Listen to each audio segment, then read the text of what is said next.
আমাদের 4 রাত্রি 5 দিনের দার্জিলিং ভ্রমণের চতুর্থ পর্বে আপনাদের সবাইকে স্বাগত। দার্জিলিং শহরের কাছাকাছি বেশ কয়েকটি সুন্দর অফবিট ডেস্টিনেশন আছে। আজ আমরা সেই রকম কয়েকটি অফবিট ডেস্টিনেশনে যাব। আজ আমরা যাব তিনচুলে।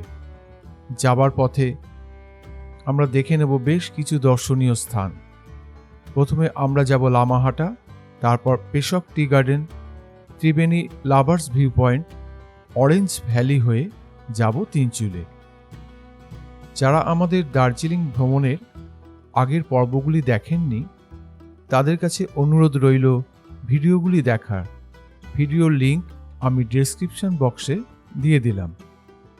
সকালে দার্জিলিংয়ের ম্যাল থেকে কাঞ্চনজঙ্ঘা দেখার পর হোটেলে ফিরে লুচি তরকারি দিয়ে ব্রেকফাস্ট করে দার্জিলিংয়ের হোটেলে চেক আউট করে নিলাম। দার্জিলিং থেকে আমরা আজকে বেরিয়ে যাচ্ছি। ফার্স্টে আমরা যাব লামাহাটা, তারপরে লাস্ট আমাদের আজকে তিনচুলে যাব। তিনচুলেতে থাকবো। এই দেবজ্যোতি, তারপর আশিস ভাই। हाँ जी, good morning good morning good morning good morning. Darjeeling থেকে মাত্র 20 কিলোমিটার দূরে অবস্থিত লামাহাটা যাওয়ার রাস্তার দৃশ্যপটটি অসাধারণ, যেন পিকচার পোস্টকার্ড।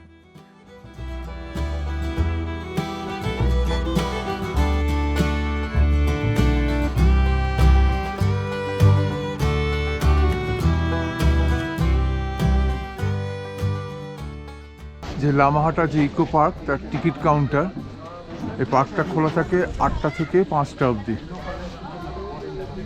আর উল্টো দিকে বেশ কিছু হোমস্টে আর রেস্টুরেন্টও আছে। পৌঁছে গেলাম লামাহাটা। এখানে ইকো পার্কে প্রবেশের টিকিট মূল্য 20 টাকা পার হেড। এখানে একটা প্রচলিত গল্প আছে যে লামারা এখানে এসে বসবাস করতেন, তাই এই জায়গাটার নাম লামাহাটা। পার্কের প্রবেশপথে টিকিট দেখিয়ে আমরা পার্কে প্রবেশ করলাম। এখানকার পাইন গাছগুলো অসাধারণ সুন্দর। ওই দূরে একটা ওয়াচ টাওয়ার আছে, আমরা সেখানে যাব। এখানে বেড়াতে এলেই বুঝতে পারবেন যে এখানকার পাইন গাছগুলো অন্যান্য জায়গার পাইন গাছের থেকে একটু আলাদা। আমরা এগিয়ে চললাম ওয়াচ টাওয়ারের দিকে। ওয়াচ টাওয়ারের ওপর থেকে পাখির চোখে লামাহাটা ইকো পার্ক।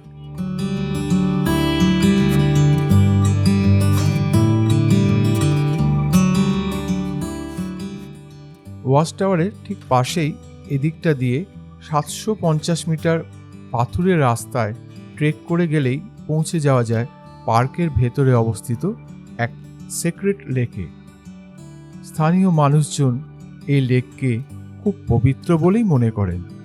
পাইন গাছের ভেতর দিয়ে পাথুরের রাস্তা ধরে উপরে উঠে সেই লেকের সামনে পৌঁছানো যায়। যাবার রাস্তাটি যেমন রোমহর্ষক তেমনি রোমাঞ্চকর। বর্ষার সময় এখানে খুব ঝোঁকের উপদ্রব হয়। সেই সময় এখানে এলে একটু দেখে শুনে আসবেন। 15 থেকে 20 মিনিটের হাঁটা পথ, চারপাশে পাইন গাছের জঙ্গল, কি যে অপূর্ব লাগছিল কি বলবো। আমরা লামাহাটা এসেছি। লামাহাটা এসে যে লামাহাটা ইকো পার্ক আছে সেখান থেকে প্রায় 1 কিলোমিটার ওপরে উঠে যে একখানা সিক্রেট লেক আছে, সেই লেকের সামনে দাঁড়িয়ে আছি। একেবারে সেই রূপকথা সেই লেকের মতো সেই লেকটা অপূর্ব সুন্দর দেখতে, একদম পরিষ্কার, আর চারিদিকে পাইনের বন, আর আসার রাস্তাটাও অদ্ভুত সুন্দর। খুবই ভালো লাগলো।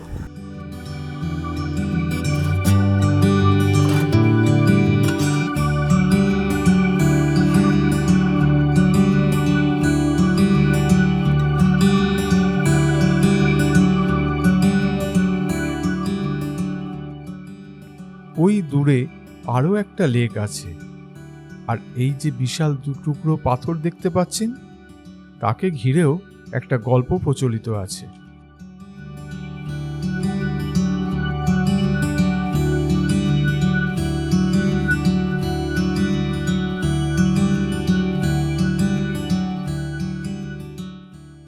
লামাহাটা ইকো পার্ক দেখে আমরা এগিয়ে চললাম এখান থেকে প্রায় 5 কিলোমিটার দূরে অবস্থিত পেশক টি গার্ডেন দেখতে।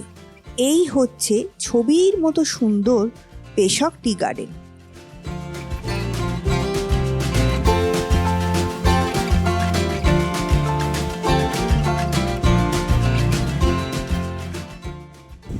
ওই যে দূরে ওই যে জায়গাটা দেখা যাচ্ছে ল্যান্ডস্লাইড হয়েছিল, ওটা সিকিমের তারেভি জায়গাটার নাম। আর ওই দূরে যে বাড়িগুলো দেখা যাচ্ছে ওটা হচ্ছে কালিম্পং। আমরা পেশক টি গার্ডেন হয়ে এখন এসেছি ত্রিবেণী সঙ্গমে, যে ভিউ পয়েন্ট, যেটা লাভার্স মিট ভিউ পয়েন্ট, সেইখানে। আগে নিচে অবধি যাওয়া যেত, কিন্তু পরে তিস্তা অপাবানের পর আর নিচে অবধি যাওয়া যায় না। এখানে তিস্তা আর রঙ্গিতের এটা মিলনস্থল। কাছ থেকে চলুন জায়গাটা দেখে আসি। এটা হচ্ছে লাভার্স মিট ভিউ পয়েন্ট।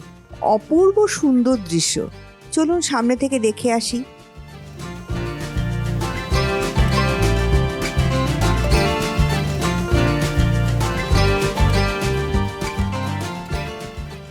এখানে বাম দিক থেকে বয়ে আসা রঙ্গিত নদী সোজা চলে আসা তিস্তা নদীর সঙ্গে মিলিত হয়েছে।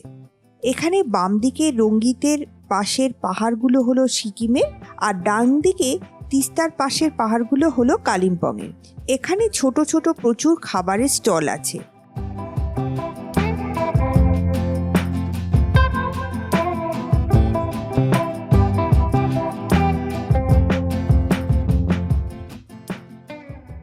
আগে নিজে ত্রিবেণী সঙ্গমে থাকার জন্য টেন্ট বসত, কিন্তু তিস্তার হরপাবানের পর ল্যান্ডস্কেপটা পাল্টে গেছে। এখন এখানে কোনো টেন্ট বসে না।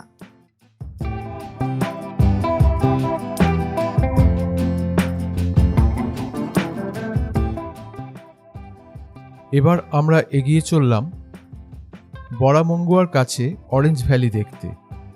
এই দেখুন, কমলালেবু গাছে ফল ধরে আছে।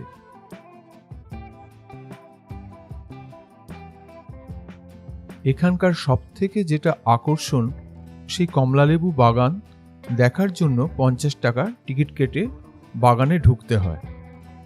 বেশিরভাগ অরেঞ্জ গার্ডেনে ভেতরে ঢুকতে দেওয়া হয় না, কারণ গাছ নষ্ট হয়ে যায়।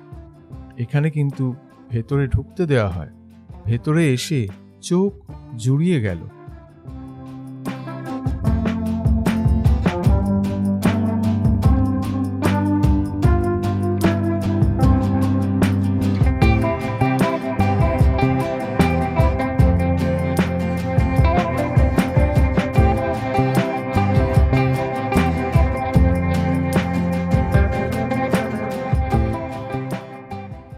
আমরা তিনচুলে যাওয়ার পথে এসছি অরেঞ্জ ভিলা হোমস্টের এই যে কমলালেবু বাগান, সেই কমলালেবু বাগানে।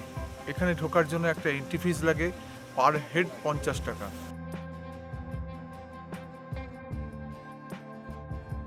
এটা হচ্ছে কমলালেবু বাগান সংলগ্ন অরেঞ্জ ভ্যালি হোমস্টে।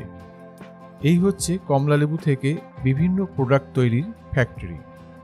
এই ফ্যাক্টরি সকাল 8টা থেকে বিকেল 4:30 অবধি খোলা থাকে।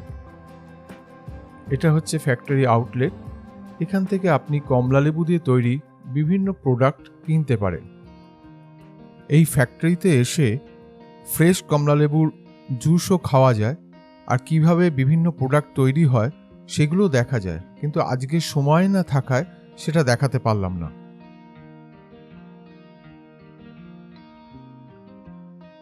চলে এলাম আমাদের আজকের রাত্রি যাপনের ঠিকানা গো গ্রিন হোমস্টেতে। আমরা তিনচুলোতে এসেছি এই গো গ্রিন হোমস্টে। এই হচ্ছে আমাদের ঘর। এটা ট্রিপল বেডরুম, দুটো ডবল বেড আছে, একটা টেবিল আছে, এই একটা আয়না আছে। বেশ বিরাট হোমস্টে ঘরগুলো, হোমস্টের ঘরগুলো বেশ বড়। আর এই হচ্ছে আমাদের বাথরুম, গিজার আছে, ওয়েস্টার্ন প্যাটার্নের কমোড আছে, আয়না, বেসিন, মানে যা থাকার দরকার সব কিছুই আছে। এই ঘরের দুটো সাইডের দেয়াল জুড়ে এখন কাঁচ দেওয়া আছে, যাতে বাইরের ভিউটা খুব সুন্দরভাবে দেখা যায়। এই দুটো সাইড। সন্ধে অনেক হয়ে গেছে, আসার সঙ্গে চা দিয়েছে, পকোড়া, টোস্ট, বিস্কুট, ভালোই লাগছে খেতে। দূর থেকে দেখা যাচ্ছে রাতের আলোয় সিকিমের শহরকে। হোমস্টেতে তখন চিকেন বারবিকিউ করার জন্য আগুন জ্বলে উঠেছে। বারবিকিউ করার জন্য পার কেজি চিকেনে 1000 টাকা খরচা হয়, এটা আলাদা।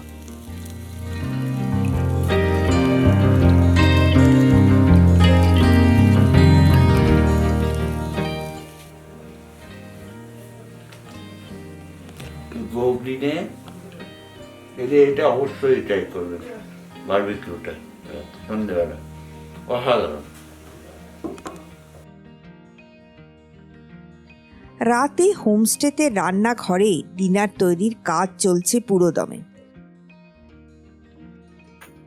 আজকে আমাদের মেনু হচ্ছে মাছের একটা আইটেম আছে, মাংস আছে, ভাত আছে, স্যালাড আছে, আলু চোখা আছে, পাঁপড় আছে, আলু ভাজা আছে, আর ভাত না খেলে রুটি। গোগ্রিন যে হোমস্টে, তাতে রাত্রিবেলা যে ডিনারের যে আইটেমগুলো আছে, তাতে যে খাচ্ছি আমি ভাত আর আলু ভাজা, বাকিগুলো খাবো। টেস্ট খুবই সুন্দর। ভোরবেলায় চলে এলাম তিনচুলের গুম্বাদারা ভিউ পয়েন্ট থেকে অসাধারণ সূর্যোদয় দেখতে। পুরো দার্জিলিং জেলার মধ্যে যতগুলো ভিউ পয়েন্ট আছে তার মধ্যে অন্যতম হলো সেরা এই গুম্বাদারা ভিউ পয়েন্ট। এখান থেকে প্রত্যক্ষ করলাম অসাধারণ সূর্যোদয়।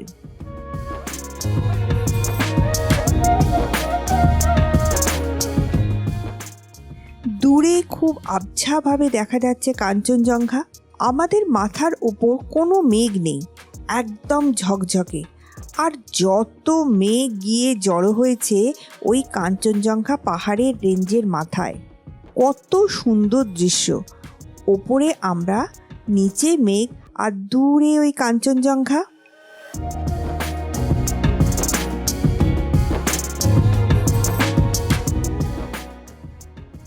চা বাগানের মধ্যে দিয়ে আঁকাবাঁকা কালো পিচের রাস্তা, অপূর্ব। ভিউ পয়েন্ট থেকে চতুর্দিকের অতুলনীয় দৃশ্যপট।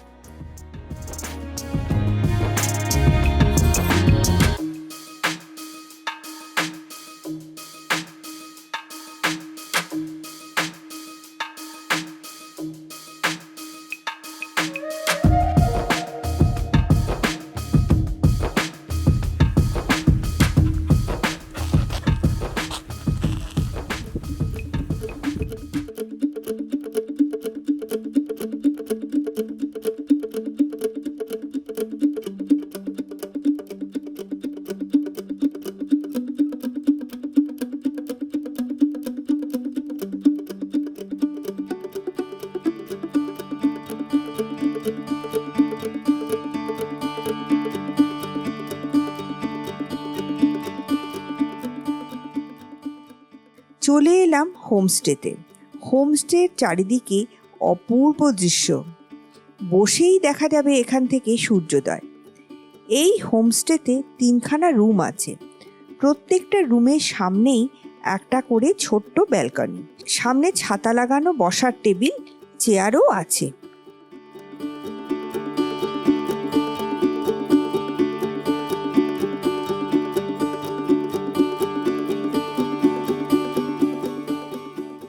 সকালবেলা সানরাইজ দেখে এসে আমরা সবাই চায়ে চুমুক দিচ্ছি, মানে দারুণ লাগছে পরিবেশটা। একটা ফাঁকা নির্জন, একদম আমরা বসে আছি তিনজনে, সানরাইজ দেখেছি, মনটা খুব আনন্দে ভর্তি। মানে সঞ্জিত কেমন লাগলো? সূর্যটা পাহাড়ের উপর দিয়ে উঠলো টুক করে, তুরন্ত লেগেছে। মানে টাইগার হিলে সূর্যটা উঠলো মেঘের ভেতর থেকে, অনেক মানে মেঘ ছিল কিছুটা, কিন্তু আজকে কোনো ওইদিকে উপর দিকে কোনো মেঘ ছিল না, একদম পাহাড় থেকে টুক করে সূর্যটা উঠে এলো, একটা গোল আগুনের বল। আমরা এসেছি তিনচুলিতে আমরা যে হোমস্টেতে আছি, গো গ্রিন হোমস্টে, সেখানে মহেন্দ্র তামাংজি এই হোমস্টের যে ওনার, তাকে জিজ্ঞেস করছি যে এই যে আপনাদের যে ঘরগুলো, এর রুম রেন্ট বা কিংবা রেন্ট কীরকম পড়ে। अच्छा, हमारा ये फूडिंग लॉजिंग के पर चलता है। फूडिंग लॉजिंग पर डे करके 1400 एक आदमी का। और डाल सीजन में डाउन सीजन में तो 1200 ऐसा करके। 1200 ऐसा करता है। आपका फ़ोन नंबर दीजिए। मेरा कॉन्टैक्ट नंबर 8001424519। আজকে আমাদের ব্রেকফাস্টে আছে রুটি, আলুর তরকারি, আর এখানে আছে একটা মটরের তরকারি একটা। তা যেটা হচ্ছে যে আমরাই বলেছি যে এই সিম্পল একখানা ব্রেকফাস্ট করতে, কারণ এই কদিন খুবই রিচ খাওয়া হয়েছে।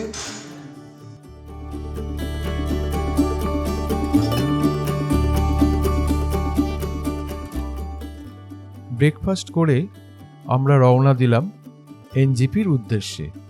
যাওয়ার পথে আমরা দেখে নেব আরও কিছু দর্শনীয় স্থান।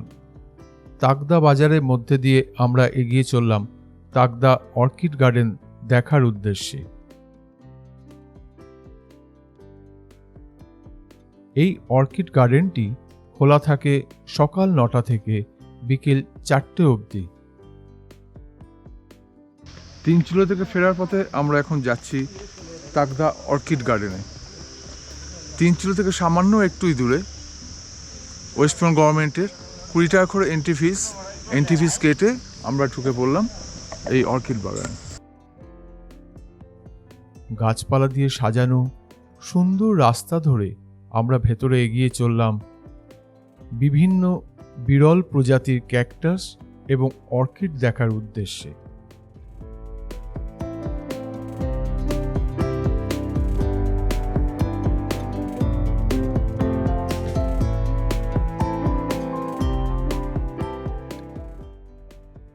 এখানে ভেতরে টয়লেটেরও ব্যবস্থা আছে। পাশাপাশি এরকম দুটি ঘরে বিভিন্ন অর্কিড রাখা আছে।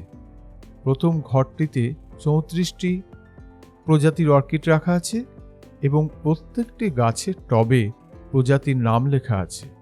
এইসব গাছ দেখতে দেখতে একটা অন্য জগতে চলে গিয়েছিলাম।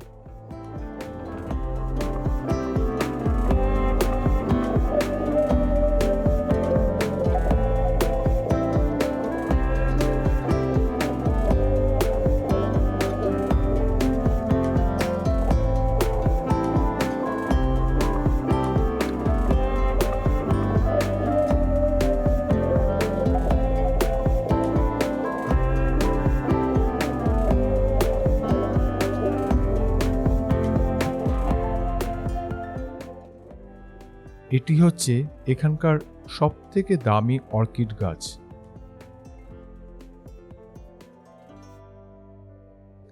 তাকদা অর্কিড গার্ডেন থেকে আমরা এগিয়ে চললাম চা বাগানের মধ্যে দিয়ে অপূর্ব রাস্তা ধরে রঙ্গিত টি গার্ডেন দেখতে। এসে পৌঁছলাম রঙ্গিত ভ্যালি টি গার্ডেনে। ছবির মতো সাজানো চা বাগান,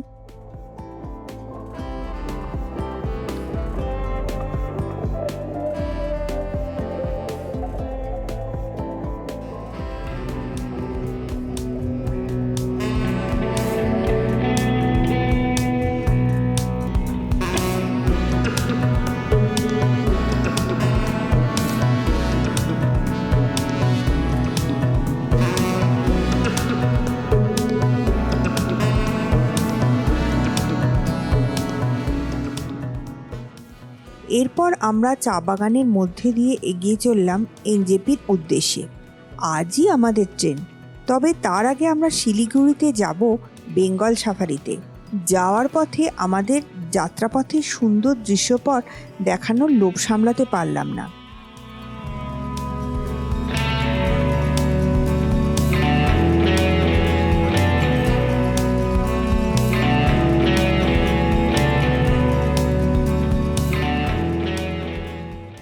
চা বাগানের মধ্যে চেরি ব্লসম গাছে ফুল ফুটে আছে। কি যে অপূর্ব লাগছিল তা বলে বোঝাতে পারবো না। প্রসঙ্গত জানিয়ে রাখি, এনজিপি থেকে তিনচুলে বা দার্জিলিং আসার ছোট 4 সিটার গাড়ির ভাড়া পড়বে 3,000 টাকার মতো, আর 8 সিটার বা 10 সিটার গাড়ির ভাড়া 3,500 থেকে 4,000 টাকা। ফেরার ক্ষেত্রেও একই ভাড়া পড়বে। সাইট সিন করার সারাদিনের গাড়ি ভাড়া পড়ে ছোট গাড়ির ক্ষেত্রে 3,000 থেকে 3,500 টাকা এবং বড় গাড়ির ক্ষেত্রে 3,500 থেকে 4,000 টাকা। অবশ্য সিজন অনুযায়ী এই অ্যামাউন্টটা ভ্যারি করে। সবুজ চা বাগানের মধ্যে লালচে পাতাওয়ালা গাছ, কোনো তুলনা হয় কি?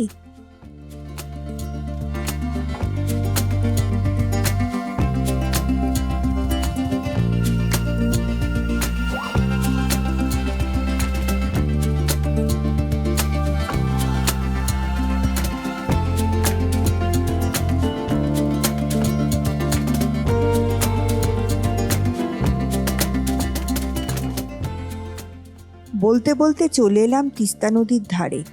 অপূর্ব লাগছিল। ভিডিওটি কেমন লাগলো একটু কমেন্ট করে জানাবার অনুরোধ রইল।